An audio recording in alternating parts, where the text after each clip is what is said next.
Fernando Antunes já está conectado conosco, ele que é cientista político e vem trazendo aí os detalhes dos bastidores políticos bastante movimentados, por sinal, por conta da possibilidade de Geraldo Alckmin. Não se sabe ainda se vai com Lula, se vai sair candidato ao governo do estado de São Paulo. É o fiel da balança e a gente vai acompanhar isso muito provavelmente até aí o comecinho do próximo ano.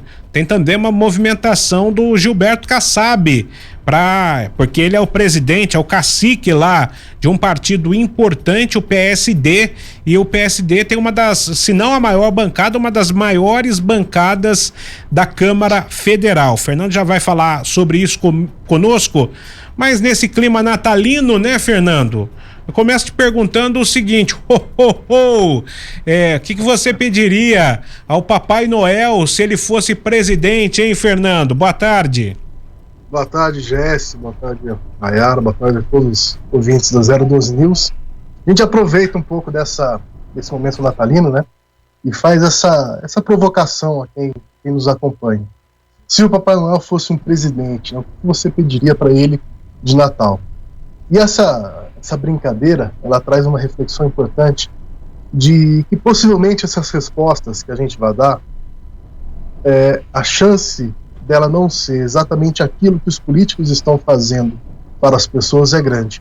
Ou seja, entra ano, sai ano, os políticos continuam desconectados com aquilo que as pessoas desejam e querem para suas vidas. São poucos os políticos que conseguem entender o que as pessoas querem e entregue, né, isso para elas. Isso é fundamental no meio do político, porque nada mais é do que a função pública, né, de você servir ao próximo, você, rapaz, André, se esquema no olho, você ser um servidor público, que é a função do político. Então, fica essa reflexão e a gente abre para os ouvintes falarem durante a programação da 012 News. Se o Papai Noel fosse o presidente, o que você gostaria de pedir? Depois a gente pode trazer a resposta das pessoas, mas essa reflexão é importante. Será que aquele vereador, aquele prefeito que você votou no ano passado, ou o deputado, o governador, o presidente, o senador que você pretende votar no ano que vem, ele está conectado com aquilo que você pensa? Ele está entregando ações que são coerentes com a sua necessidade do dia a dia? Essa é a pergunta que fica para as pessoas refletirem, e uma sugestão aos políticos também, que pensem no que as pessoas querem, não no que eles querem das suas próprias vidas. E saiu essa semana também, Jéssica, a gente pode falar, uma nova pesquisa, né, presidencial. Saiu, é verdade, Fernando, aprontando inclusive vitória do ex-presidente Lula no primeiro turno, não é isso? E é exatamente com essa conexão que a gente tem falado, né? Lula é um grande exemplo de um político que sabe ler o contexto, sabe entender o que as pessoas querem. Lula já batendo 44 pontos, o Bolsonaro 24, o Moro 9 e o Ciro 7 pontos na pesquisa IPESP, que é o antigo Ibope. E essa movimentação que você falou no início, do Alckmin, né? O PSD do Gilberto Kassab entra agora no jogo, porque o Lula, ele deseja que o Alckmin seja vice, mas pelo PSD do Gilberto Kassab. E por que esse desejo? Porque se o Alckmin for o PSB, que é o partido do Márcio França, a chance do Fernando Haddad disputar o governo de São Paulo, ela diminui, e o PT não quer abrir mão disso. O PT não quer abrir mão de ter um candidato próprio ao governo do estado de São Paulo. Então o Alckmin, indo para um outro partido que não mesmo do Márcio França, quebra um pouco desse jogo político, e o PT, como é tradicional, quer disputar tudo, né?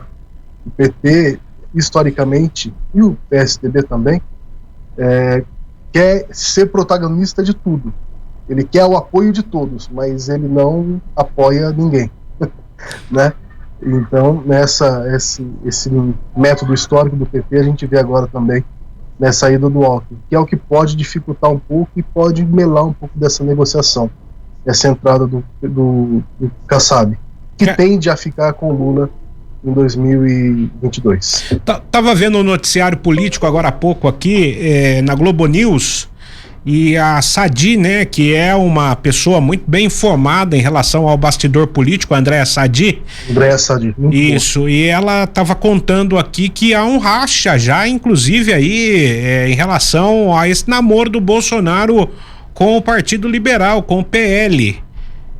O que você fala pra gente, Fernando? Porque existe, né, inclusive, de acordo com ela, né, aquelas pessoas ou aqueles grupos políticos em determinadas regiões do país que não vão apoiar o candidato do Bolsonaro, vão apoiar o candidato que é da oposição.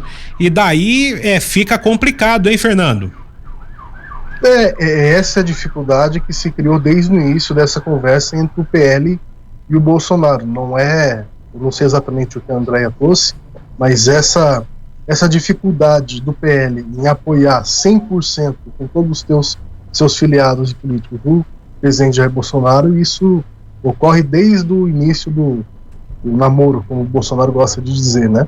E a mesma coisa acontece com o PP, que é um outro partido da base do Bolsonaro, e o Ciro Nogueira, que é o presidente do partido, liberou todo o partido no estado de São Paulo para apoiar o Dória.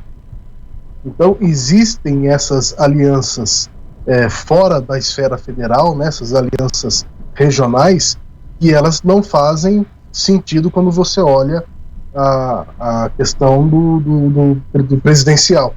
E isso não é de agora, isso a gente já viu, por exemplo, em anos anteriores, quando a gente tinha muito polarizado PT e PSDB, prefeito aí na própria região do Vale do Paraíba que era do PSDB e o vice era do PT, ou vice-versa, não me recordo, isso foi em 2016. Então, no Brasil a gente não tem coerência ideológica partidária, né, Jéssica? Então é muito difícil a gente encontrar um partido, e são raros e existem, e a gente olha esse partido, o PT, por exemplo, ou o próprio PL, na esfera federal ele tem essa linha ideológica, é a mesma nos estados, é a mesma linha ideológica nos municípios, os apoios que eles têm são coerentes. Isso a gente vê com poucos partidos. O Novo é um dos poucos partidos um pouco mais coerentes. Os outros você encontra essa divisão toda. Por exemplo, no Nordeste vai ser muito comum o PL apoiar candidatos do PT. Ou seja, o partido do presidente Bolsonaro apoiando candidatos do PT. Isso vai ser normal, né? Vai ser natural que isso ocorra, né? Normal a gente não pode achar, senão a gente não tem senso crítico, mas é natural que isso ocorra. Então essa disputa partidária ela vai ocorrer a todo instante. E vai ser usada pela oposição, certamente. E tem uma coisa, dinheiro não vai faltar, né? 5 bilhões e 700 milhões de reais. Um aumento gordo, né?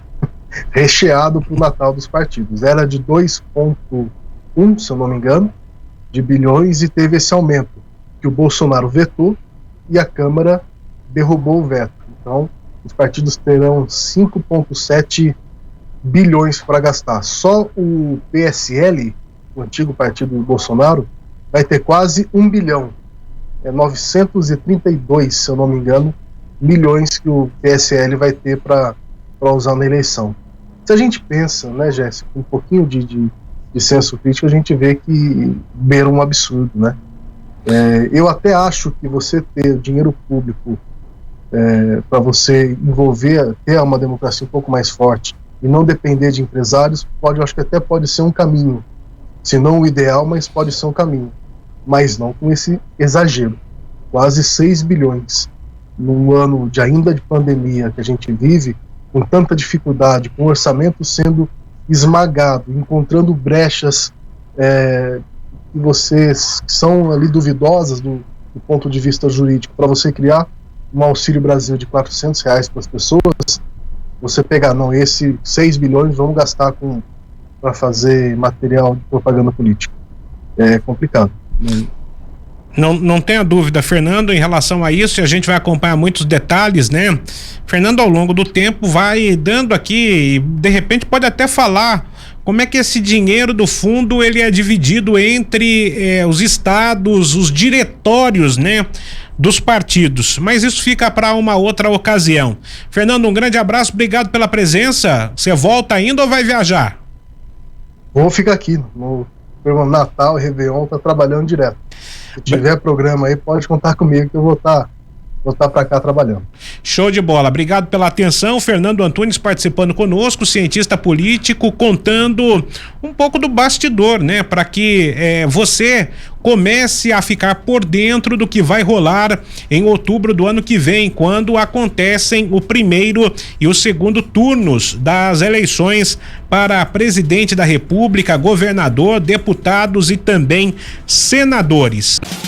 Jornal da Tarde. O resumo das notícias do dia, aqui na 012 News. Oferecimento: Casa de Carnes Esquina do Boi, Rua Aldemo Veneziane, no Alto da Ponte. Casa de Carnes Esquina do Boi, a qualidade que vai te surpreender.